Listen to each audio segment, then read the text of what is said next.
राजा बलि ने कहा, हे विप्रदेव, मुझे पितृ यज्ञ करवाना है पर कोई नहीं मिला विद्वान। अगर आप कर सको तो करो, आप जो चाहेंगे सो दक्षिणा दूंगा। वामन भगवान ने कहा, पहले दक्षिणा का सौगंध खाओ, बाद में यजमान का भरोसा नहीं रहता वो दे या ना दे। हाँ, कठिन काम है।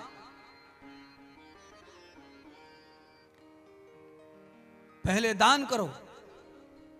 देखिए, ये वामन भगवान की कथा कितनी पुरानी है। त्रेता युग में वामन भगवान का अवतार माना गया है। उस समय वामन भगवान ने पहले दक्षिणा ली हाथ में, पहले दक्षिणा दो और बाद में हम तुम्हारी पूजा करेंगे। क्यों? राजा बलि के बारे में तो विश्वास था, पर वहां शुक्राचार्य भी था जिससे तनक भी देर नहीं थी बदलने में।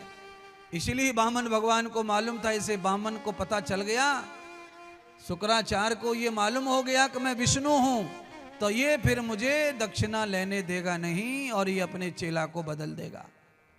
इसलिए भाई पहले दे दे। और सच बात है, पहले दक्षिणा प्राप्त हो जाए, बाद में कथा होवे तो खटकाई मिट जावे सबरो।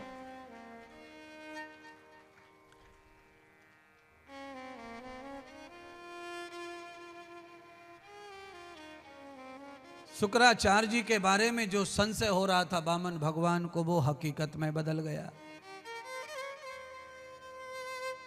2 पग जमीन दक्षिणा मांगी। राजा बलि को लगा कि मेरा अपमान हो रहा है, मेरे जैसे दानी से इतना छोटा दान मांगकर ये ब्राह्मण मेरा अपमान कर रहा है। इसलिए हे वामन, अरे मांगना है तो मेरा विट देखकर मांगो, कम से कम मेरी औकात देखकर मांगो। यहां से जहां तक तुम्हारी नजर जाए वो सारी धरती में तुम्हें दान करता हूं। वामन भगवान ने कहा, नहीं भाई नहीं, इतना भी लालच नहीं हमको। हमें केवल इतना लालच है कि हम जिस हेतु आए हैं बस वो हेतु पूरा हो जाए। अरे भैया, 2 कदम जमीन चाहिए भजन करने के लिए, हमें और लालच नहीं है। हमें नहीं बैंगन संतरा बोने खेती में, केवल भजन करने के लिए जगह चाहिए, तो 2 कदम जमीन दे दो। राजा बलि ने कहा, नहीं, आप कुछ मांग लो और। तो वामन भगवान ने कहा, देना है तो 1 कदम और बढ़ाकर 3 कदम कर दो, और संकल्प करने लगे। राजा की पत्नी ने कहा, क्या देर करते हो, दे डालो। संकल्प के लिए जल छोड़ने लगी पत्नी हाथ में। कौन संकल्प पढ़ेगा?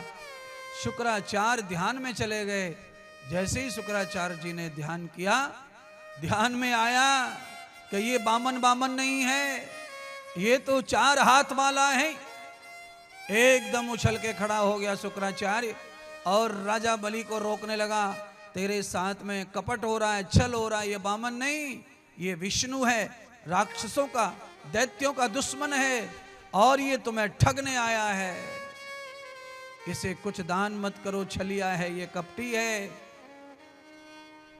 राजा बलि की मां खड़ी थी, उसने कहा, पुत्र, गुरुदेव ने जब तुझे बता ही दिया कि ये विष्णु है, तो हे बेटे, तेरे परिवार में तेरे पिता, तेरे दादा अपना सर्वस्व विष्णु को लुटाते आए हैं और उसी के वरदान आशीर्वाद से तू प्राप्त हुआ है मुझे पुत्र के रूप में।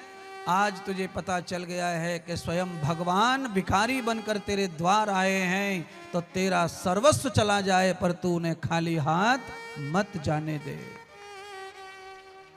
आज शुक्राचार्य की बात को नकार कर मां की बात को मानकर राजा बलि ने पहला पग जमीन दान किया।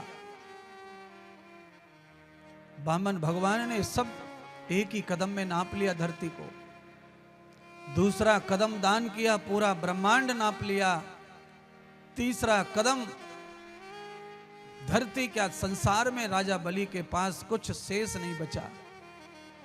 राजा का घमंड दूर हो गया। राजा की दृष्टि नीचे को वामन भगवान के चरणों में देखने लगे। अब कहां से दूं मैं? तीसरा कदम। तब पत्नी ने कहा कि मैं आपकी अर्धांगिनी हूं और समाज के बीच में मैं आपका अपमान नहीं होने दूंगी स्वामी। इसीलिए आप ऐसा करो कि जब आपका मन भी चला गया, आपका धन भी चला गया, तो ये चमड़ी का जो पिंड शरीर है ये तन भी विष्णु का दिया हुआ है, अब आप उनको इसे सौंप दीजिए। दोनों पति पत्नी लेट गए और तीसरा कदम उन्होंने अपने सिर पे रखवा दिया और कहा ये तन भी आपका हो गया। तब से ही तन मन धन ये तीनों जिसका हो जाए भगवान के रूप में, उस जैसा भक्त दुनिया में दूसरे दूसरे पैदा नहीं होते हैं। ऐसी दान की प्रथा, ऐसे दान की महिमा बताई है महाराज। पर पहले मन, बाद में धन और फिर तन। तन मन धन से हम जब सेवा में जुड़ जाते हैं गोविंद की, तो फिर हमारे सारे काम सृष्टि में सबसे ऊपर होते हैं।